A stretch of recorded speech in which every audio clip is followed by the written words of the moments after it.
কত রাজা, কত বাদশাহ, কত শাহানশাহ, আমির, ওমর এই পৃথিবীর জমিনে ছিল, যাদের ঘর বাড়িগুলা কত সুন্দর ছিল, যাদের বিল্ডিং ইমারত কত মজবুত ছিল, যাদের ধমকে জমিন থরথর করে কাঁপত। আজকে তাদের কবরের উপরে গরু ছাগলে ঘাস খায়, কবর থেকে তাদের খেদাইবার শক্তি নাই। কুজা কারণ, কুজা ফেরাউন, কুজা নমরুদ শুদা হামান, কুজা শওকত আজ শাহেদ, কুজা তখতে সুলাইমান, কুজা শওকত আজ শাহেদ, কুজা তখতে সুলাইমান। এখন জাহাজ গাড়ি হাওয়ায় চলে, কলেরই বিধান। ওগো বিনা কলে হাওয়ায় চলত হযরত সুলাইমান, মোরা সেই মুসলমান। এই পৃথিবীর জমিনে চারজন বড় বড় প্রতাপশালী বাদশা ছিলেন, রাজা ছিলেন, যারা সারা দুনিয়া শাসন করেছে, যাদের রাজত্বের সীমানা ছিল মিনাল কাফে ইলাল কাফ, সূর্য উদয় হতে অস্তমিত স্থান পর্যন্ত রাজত্বের বাউন্ডারি ছিল। এমন চারজন বাদশা ছিলেন এই পৃথিবী। এদের মধ্যে দুইজন ছিল কাফের আর দুইজন ছিলেন মুসলমান। কাফের মধ্যে দুইজন ছিল বাদশাহ নমরুদ এবং মুখতানসর, আর মুসলমানের মধ্যে ছিলেন হযরত নবী সাইয়েদনা সুলাইমান আলাইহিস সালাম এবং বাদশাহ জুলকারনাইন। জুলকারনাইন বাদশাকে কোরআনের ভাষায় জুলকারনাইন বলা হয়। কিতাবের মধ্যে তার নাম হলো ইস্কান্দার জুলকারনাইন, তৌরাত কিতাবে তার নাম হলো কোরেশ, ইনজিল কিতাবে তার নাম সাইরাস, আর ইংরেজরা তাকে আলেকজান্ডার বলতো। এই বাদশাহ জুলকারনাইন এই পৃথিবীর জমিনে তিনি 1600 বছর হায়াত পেয়েছিলেন। কয়শো বছর? 1600 বছর। আমাদের 14 গোষ্ঠীর হায়াত একত্র করলে ওই বনি 1600 বছর। যত লাভ দিলাম সব বাদ না। ভাইয়েরা আমার, বাদশাহ জুলকারনাইনকে আল্লাহ পাক মুজিজা স্বরূপ একটা ঘোড়া দান করেছিলেন। তাফসীরে জাবিরিতে আছে, জামে সগীর বগবীর মধ্যে লেখে বাদশাহ জুলকারনাইনকে আল্লাহ পাক মুজিজার একটা ঘোড়া দিয়েছিলেন। এই ঘোড়াটার এত স্পিরিট, এত পাওয়ার ছিল জুলকারনাইন, এই ঘোড়ায় চড়ে পৃথিবীটা জীবনে 2 বার ভ্রমণ করেছে।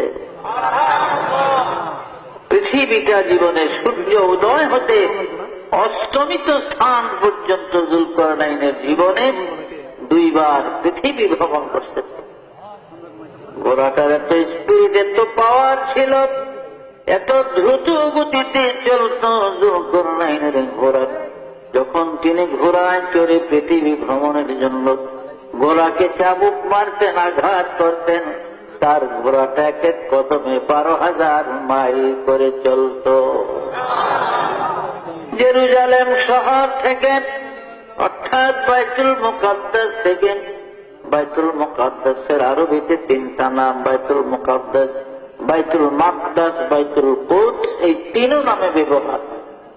আর ইংরেজিতে বলা হয় জেরুজালেম। ইহুদিরা ইব্রানি ভাষায় তারা ওর সেলিম বলে জেরুজালেম।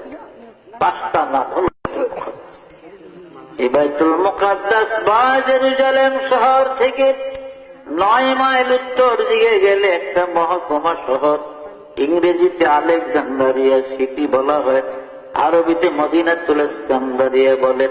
এই ইস্কান্দারিয়ার মধ্যে বাদশাহ জুলকারনাইনের কবর আমি গুনাহগার অনেকবার জিয়ারতের তৌফিক আল্লাহ দান করেছিলেন। আমার এক বন্ধু ছিল মাওলানা হাসান নামে, তার বাড়ি ছিল চট্টগ্রাম মহেশখালীতে, দ্বীপের ওই পা। ও হাটহাজারির থেকে দাওরা পাস করে বাগদাদে গেছে আমার 4 বছর আগে। আমি 61 ইংরেজিতে ঢুকছি সিরিয়াতে, তবে বাগদাদে আসছি আমি ঢুকার সময়ও বাগদাদ হয়ে সিরিয়াতে গেছি, কিন্তু 4 মাস একাধারে ছিলাম ইংরেজি 1962 আসে। এই 62 ইংরেজিতে আমার ওই হাসানের সাথে দেখা। আমরা বড় বড় কবর দেখলে সব কইরা নিজেরা একটা আনন্দ উৎসবের মাধ্যমে রুমালের কোনায় ধরে ধরে মাপতাম, দেখতাম কবরটা কত লম্বা।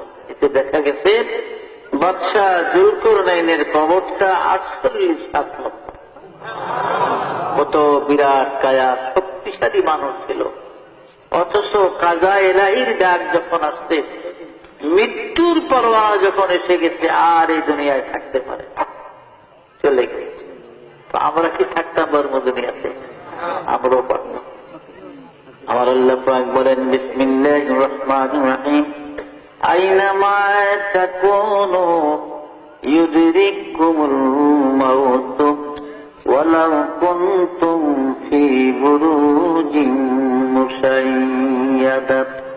ও বান্দা, মৌতের ডরে, মৃত্যুর ভয়ে তুমি পৃথিবীর যেখানে যাও না কেন, যেই জায়গায় গিয়ে ঢুকাও না কেন, আব্দুল্লাহ বাদশার মতো যদি সত্য লোহার মজবুত একটা সিন্দুক বানাইয়া তার মধ্যে তুমি লুকাও, আমার মালাকুল মউত ওই সিন্দুক থেকে তোমাকে ধরে নেবে, এই দেশের জমিনে থাকতে দিবে না। মাল দৌলত ইলম হশমত कुछ नहीं काम आएगा, माल दौलत इल्म हशमत कुछ नहीं काम आएगा, मौत जिस दिन आ जाए गर्दन पकड़ ले जाएगा।